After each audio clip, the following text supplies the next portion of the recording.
Hello everyone in this YouTube world. Today I am covering something so iconic.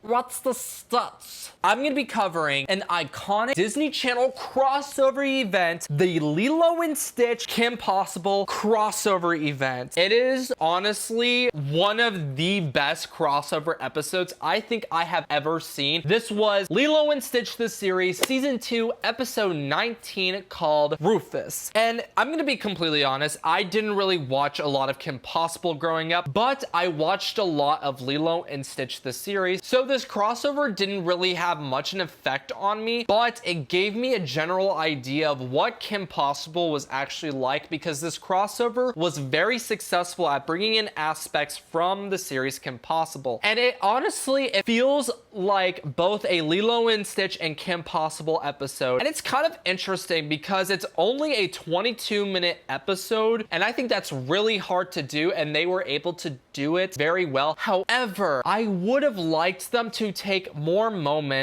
and maybe extend the crossover longer to be an hour-long special or a movie, because I feel like if they were already going to take the steps into doing the crossover, they should go all out and make a movie or a giant special on it. But alas, they just did a singular episode. And Lilo and Stitch did a lot of these like one-off, one-episode crossover events. I mean, there was The Proud Family, American Dragon Jake Long, Recess, and that kind of brings up like the whole Disney Channel universe, Disney Channel paradox. We've heard it all. I'm not gonna go into it. Honestly, I should probably go back and rewatch Kim Possible, because I think I've watched a couple episodes maybe back in the day. I'm not exactly sure. I wasn't a big Kim Possible kid. That's a controversial statement. Can I just say the Lilo and Stitch the series intro is so iconic. It is a great theme song. It really gets you into the mood and the vibe of the show, and I just think it's a really great Disney Channel series that's spun off from a franchise, because we had a couple of those, and I think Lilo and Stitch the series does that the best. I can go on and on and on and on how much I love the Lilo and Stitch franchise. There's a live action version coming. I don't know what that's going to be. We will see what that's going to be like. Okay, Pleakley is an underrated Disney character just all around. Pleakley was able to fully express themselves in whatever way they wanted to, and not a lot of people talked about it, but it was really important to see this character be able to embrace themselves and who they are, and I really like the way that they did it, because it's very natural and cute and funny.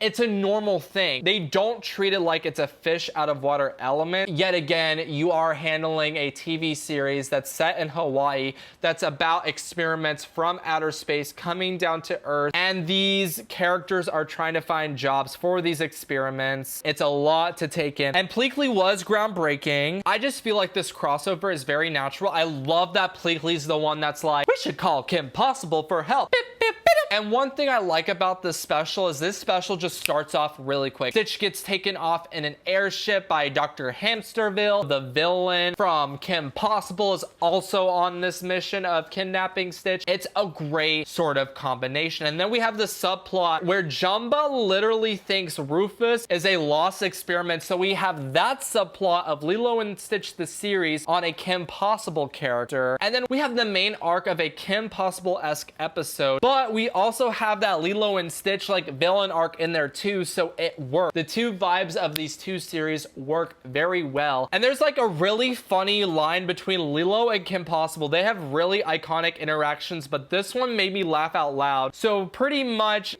Kim Possible was like, what's the sitch? And then Lilo was like, not Sitch, Stitch. That's just a funny interaction, because it was a Kim Possible saying and Lilo and Stitch just providing great amounts of fan service. And I think that's what makes a really great crossover special. It's when you can really just bring on the fan service, but also deliver an episode that's iconic for both series. I would never think in a million years I would see Kim Possible skydiving with Lilo.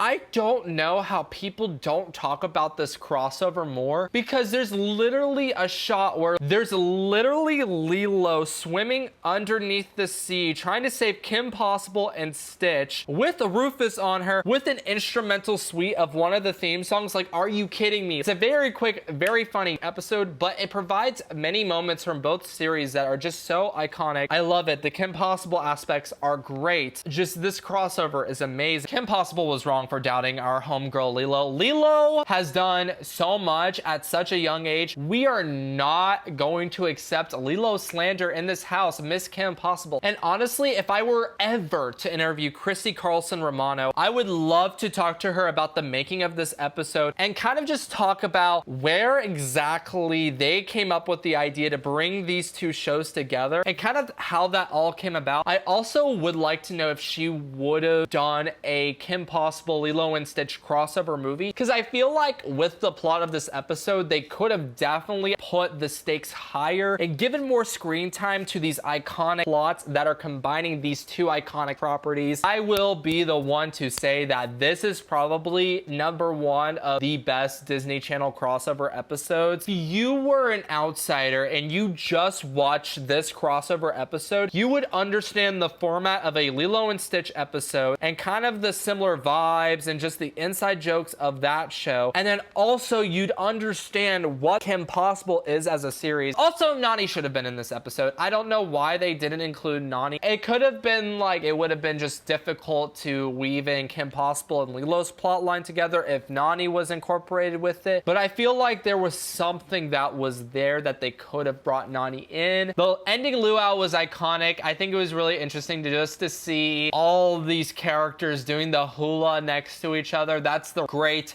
sort of ending to this crossover event. They could do a lot more with this special, but what we got was amazing. I think this crossover was iconic. Hear me out. What if we brought Phineas and Ferb in the mix? What if we brought Phineas and Ferb and Kim Possible together for Phineas and Kim and Ferb's very possible adventure? I just think that would be a really cool concept. And we can also bring Phineas and Ferb into the Lilo and Stitch universe. We can call it Phineas and Lilo and Stitch's Hawaiian Galactic Rescue. Like, the possibilities. I could go into a whole YouTube video just talking about my ideas for a crossover special. And now the last special doesn't incorporate Kim Possible or Lilo and Stitch at all. It's kind of a fever trip idea. Phineas and Ferb in Gravity Falls.